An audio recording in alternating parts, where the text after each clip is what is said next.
মুজিব ৭২ সংবিধানের কবর রচিত হবে, যা জনগণের নেমে আসুন এবং গণঅভ্যুত্থান তৈরি করুন। আমাদের এই আন্দোলন যতক্ষণ চলবে ততক্ষণ আমাদের এর ঘোষণাপত্র দিতে যাচ্ছে। আসসালামু আলাইকুম, ডিএসকে টিভিতে সবাইকে স্বাগতম। যুক্ত আছি আমি শামসুল আলম। আজকের আলোচনা হচ্ছে 31 ডিসেম্বর নিয়ে। আস্থা ফেসবুক তোলপাড় হয়ে যাচ্ছে। 31 ডিসেম্বরে কি হতে যাচ্ছে, 31 ডিসেম্বরে কি এমন হবে যে সেটা নিয়ে আস্থা অনলাইন, ফেসবুক বলেন, সব জায়গায় শুধু 31 ডিসেম্বর, যেখানে সমন্বয়করা তাদের পেজ থেকে পোস্ট দিতে যাচ্ছে। এখানে আজকে আমরা জানতে পেরেছি তারা একটা ঘোষণাপত্র দিবে। সেই ঘোষণাপত্রতে কি থাকছে বা কি হবে, এই ঘোষণাপত্র নিয়ে এমন আলোচনা তোলপাড় কেন 31 ডিসেম্বরে, তাও শহীদ মিনার থেকে। তো আজকের ফুল ভিডিওটা আমরা জানবো, এ বিষয়ে শুনবো কিভাবে কি তাদের সমন্বয়কদেরও আজকের আলোচনা হয়েছে, তাদেরও বক্তব্য আপনাদেরকে শোনাবো। তো সাথে থাকুন পুরো ভিডিও জুড়ে। বৈষম্যহীন বাংলাদেশের আশঙ্কা লেখা থাকছে জুলাই বিপ্লবের ঘোষণাপত্রে, যা কেন্দ্রীয় শহীদ মিনারে প্রকাশ করা হবে আগামী 31 ডিসেম্বর।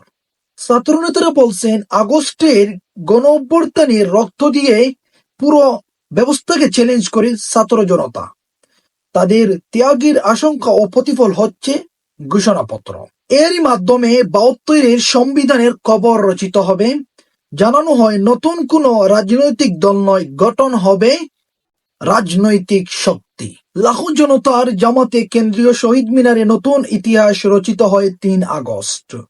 ছাত্র জনতা হত্যার বিচারের দাবির মধ্য দিয়ে রূপ নেয় কোটা সংস্কার আন্দোলন। ঘোষণা হয় শেখ হাসিনাকে হাঁটানোর এক দফা দাবি।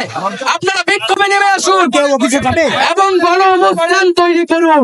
আমাদের এই আন্দোলন যতক্ষণ চলবে ততক্ষণ আমাদের পরের দিন একদিন এগিয়ে ৫ August long march to Dhaka ঘোষণায় পতন হয় শেখ হাসিনার অধ্যায়। দেশ ছেড়ে যান তিনি, পালিয়ে যায় দেশের বিভিন্ন নেতাকর্মীরা। ৮ আগস্ট শপথ নেন নোবেল জয়ী ডক্টর ইউনূসের নেতৃত্বে অন্তর্বর্তীকালীন সরকার। সরকার গঠনের ১৪৫ দিনের মাথায় কেন্দ্রীয় শহীদ মিনার থেকে জুলাই বিপ্লবের ঘোষণাপত্র দিতে যাচ্ছে বৈষম্য বিরোধী ছাত্র আন্দোলন। কি থাকছে এই ঘোষণাপত্রে, সংবাদ সম্মেলন তুলে ধরেন সংগঠক আব্দুল হান্নান মাসুদ। বলেন, এখনো চলছে চাঁদাবাজি, নৈরাজ্য, ষড়যন্ত্র। ৫ আগস্টে দেওয়ার দরকার ছিল ঘোষণাপত্র। কোটা আন্দোলন ২০১৮ সালের সড়ক আন্দোলন হাসিনা ভিড় বাড়িয়ে দেয়। তার ২০২৪ আসে, ২০২৪ অধিকারের প্রশ্নে ছাত্র জনতা আবার রাজপথে নামে।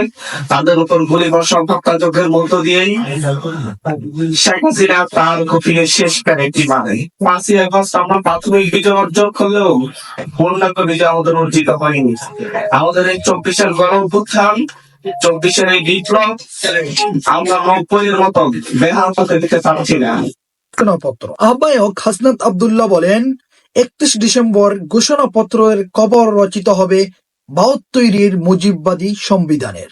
বলেন, ২৪-এর গণঅভ্যুত্থানের দলিল প্রত্যাখ্যান করেছে জনগণ। ঘোষণা দেওয়া হয়েছে, ঠিক সেই জায়গা থেকে মুজিব ৭২ সংবিধানের কবর রচিত হবে, যা জনগণের বিপরীতে, আশা আকাঙ্ক্ষার বিপরীতে দাঁড়িয়েছে।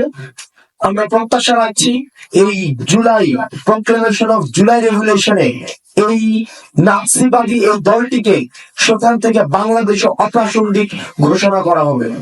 জনগণ মতামতের জন্য ঘোষণাপত্রের ফরসা বিভিন্ন রাজনৈতিক দলকে পাঠানোর কথাও জানান ছাত্রনেতা। আমাদের এই ঘোষণাপত্রটি বিগত যে সিস্টেম গুলো মানুষ আসলে তাদের জায়গা থেকে গ্রহণ করেনি এবং আগামীতে যে সিস্টেম গুলো মানুষ চায় তার মধ্যে পার্থক্যটি তৈরি করবে। এবং আগামীতেও বাংলাদেশের মানুষের দায়িত্ব যারা ভোটের মাধ্যমে গ্রহণ করবে তাদের ক্ষেত্রেও এটি একটি নির্দেশিকা হিসেবে থাকবে। ইতিমধ্যে কিন্তু বিভিন্ন রাজনৈতিক দলের পাঠানো হয়েছে। জুলাই রেভলিউশনের যখন প্রক্লেমেশনটা হবে, সেই প্রক্লেমেশনের মধ্যেই দেখবেন যে আমরা সেখানে হচ্ছে ব্যাপারটা হচ্ছে ঘোষণা করা হবে। আরেক সমন্বয়ক সার্জিস আলম বলেন, তারা কোনো রাজনৈতিক দল নয়, তারা গঠন করবে রাজনৈতিক শক্তি। যোগ দিতে পারবেন বিভিন্ন রাজনৈতিক দলের লোকজন। এটি একটি রাজনৈতিক শক্তি, কিন্তু রাজনৈতিক দল হবে না। এখান থেকে জাতীয় নাগরিক কমিটি থেকে হতে পারে, বৈষম্য বিরোধী ছাত্র আন্দোলন থেকে হতে পারে, দুই জায়গা থেকে যারা আগামীর বাংলাদেশের তরুণ প্রজন্মের নেতৃত্বের জায়গাটিতে যেতে চায়, এবং আমরা বিশ্বাস করি অবশ্যই এই অভ্যুত্থানের ডিমান্ড হচ্ছে তাদের সেখানে যাওয়া উচিত, তারা নতুন কোন রাজনৈতিক দল যেটি আসছে এক বা একাধিক, সেখানে তারা যুক্ত হতে পারে।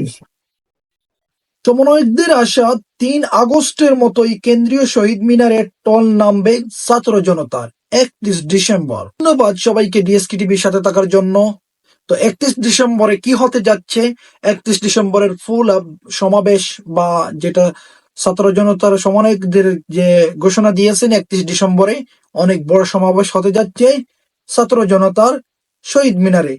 তো আপনারা এই যে ছাত্র জনতার সমাবেশ দেখতে চোখ রাখুন ডিএসকে টিভিতে, সরাসরি লাইভ প্রচার করা হবে। ভিডিওটাকে বেশি করে শেয়ার করে সবার কাছে পৌঁছে দিন।